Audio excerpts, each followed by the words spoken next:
This is Pilates Master Nikki. Today we're going to talk about the skin and how retinol and Botox react on the skin to slow down aging. That is all the latest craze, the retinol.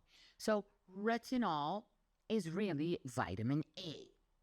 And retinol, which most people know Retin-A because that's a brand name, that has three forms. So there's retinol, there's retinaldehyde, and then there's retinol esters. The retinol esters are a milder form of the retinol, which is better for people that have sensitive skin. The retinol that is a higher strength, which is usually 10% or would be 0.1%, right? You need a prescription for the 0.5 and above. So it's 0.05 and 0.1. You would need a prescription for that. There are many over-the-counter creams that have small percentages of the retinol. The Retin-A works because it boosts cellular regeneration, and it really does stimulate collagen regeneration within the body. When using any kind of a retinoid, it is important that you don't expose your retinol or whatever form you're using to light, because it is photosensitive and it will start to lose its power and potency. So always the Retin-A's or the retinol will be in a jar that has a colored outside or a solid jar so that the light doesn't penetrate. You should store that always away from light. And by the same token, if you're using retinols on your skin, you should always use them best at night so that they have a better effect of potency on your face. And in the morning when you rise, you wash your face thoroughly, and then you need to always moisturize and then use your bodyguard. What is your bodyguard? It is the sunscreen. Sunscreen is important, especially because the skin becomes photosensitive after the retinol treatment and you can burn easier. And then that leads again to more wrinkles, which starts that downward spiral of aging. So retinol does work depending on what kind of skin you have, and your dermatologist can help you find the right level of strength for you and the frequency of which you should apply that. So that brings us now to the Botox. The Botox is botulinum, which is really botulism. And so that works by slightly paralyzing the muscles so that you don't contract and create and enhance more wrinkles. So Botox was invented in the 1820s, and there is really not much regulation on it. I know, surprise, surprise. So there are people that are not licensed doctors that have more knowledge of how to inject and what kind of Botox mix, because there are different strengths to inject that are, doing Botox parties and such, which I would never do. I would always go to a licensed, real dermatologist to get my Botox. The Botox does slow down the wrinkles, and it does work. And it's used for people that have excessive sweating.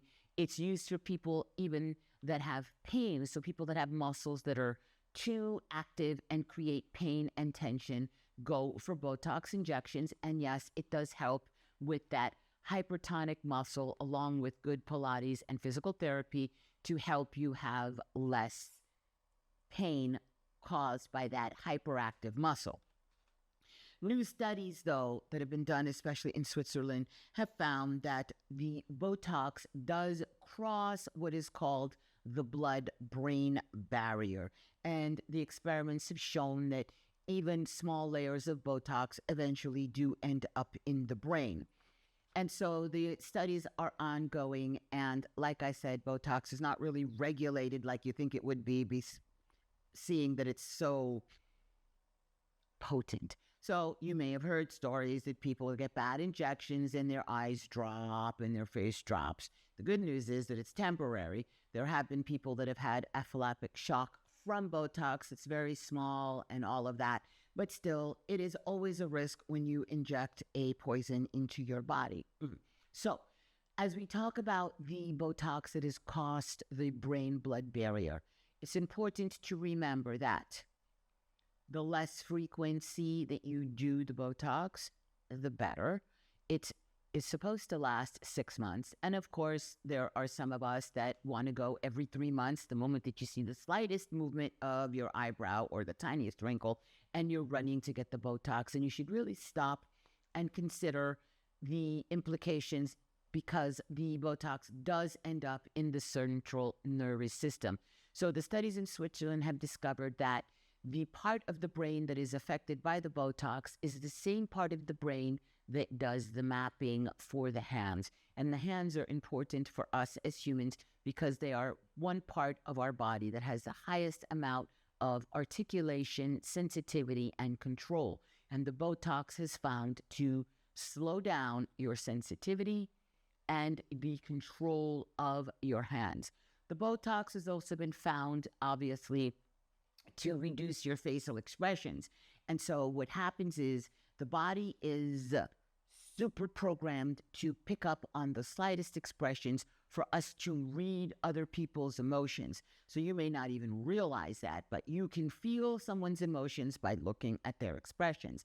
If people have a lot of Botox done and their wrinkles and eyebrows and foreheads and faces and noses, yes, people didn't get their neck Botoxed, they start to have less facial expressions, and so their emotions are not relayed to you, and that causes misunderstanding more easily. Yes, your relationships.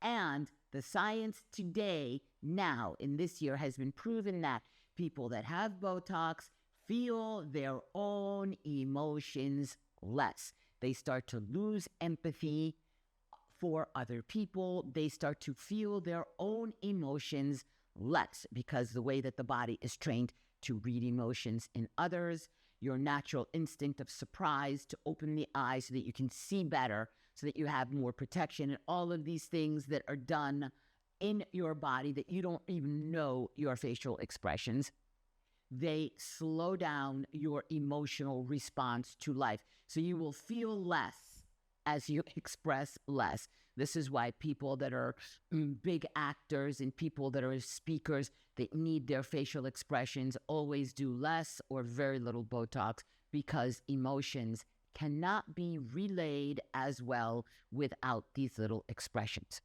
When using Botox in conjunction with Retin-A, the new science has said that you should not do Retin-A for at least 3 to 5 days before a Botox application from the doctor, and after the Botox, you should wait at least 5 days so that the skin cells can kind of catch up with what has happened before you start applying a bombardment of Retin-A or exfoliation that will further stress the skin. All right, this is Pilates Master Nikki, and I will see you smiling in class.